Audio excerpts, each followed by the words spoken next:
பிருந்தா, நாளைக்கு என் அண்ணா வீட்டில் ஃபங்க்ஷன் இருக்கு. என்ன பிளான் பண்ணியிருக்க? ஒரு பிளானும் இல்லை. ஏன்பா, என்னாச்சு?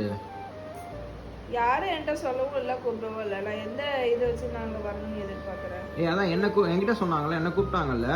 உன்னை கூப்பிட்டா போதுமா? எப்பவுமே அதனால நம்ம வழக்கம். வீட்டு ஆம்பளைங்களை கூப்பிட்டாலே போதும்ல. நீ 90s கிட்ஸுக்கு கூப்பிட் பண்ணாத. அதுக்காக வந்துட்டு உன்னை கூப்பிட்டா மட்டும் போதும்னு என்ன இருக்கு? உங்கள் அண்ணா உன்னை கூப்பிடுறாங்க. உங்கள் மணிக்கு என்னாச்சு? எனக்கு கால் பண்ணியாவது சொல்லணும்ல. சரி விடு, இதெல்லாம் ஒரு பிரச்சனையா ஆக்காத. என்னாலாம் வர முடியாதுப்பா. சும்மா கம்முன்னு போ. இப்போ வரப்போறியா இல்லையா நீ? என்னால முடியாதுன்னு சொல்லிட்டு இருக்கல. உனக்கு வேணா நீ போ. சரி போ, நான் போய்க்கிறப்ப. ஏதாவது பண்ணிட்டு போ. கேட்டாங்கன்னா என்ன சொல்றது? ஏதாவது ஒரு காரணம் சொல்லு. உடம்பு முடியல சொல்லு, இல்லைன்னா நேரா சொல்லு. நீங்க அவளை கூப்பிடல, ஆனால் தான் வரலன்னு சொல்லு. சரி போ, நான் அப்படியே சொல்லிக்கிறேன் போ. வரமாட்டேன்னு சொல்லிட்டானே, இப்போ சொல்லிக்கிறேன் போ. சரி சொல்லு.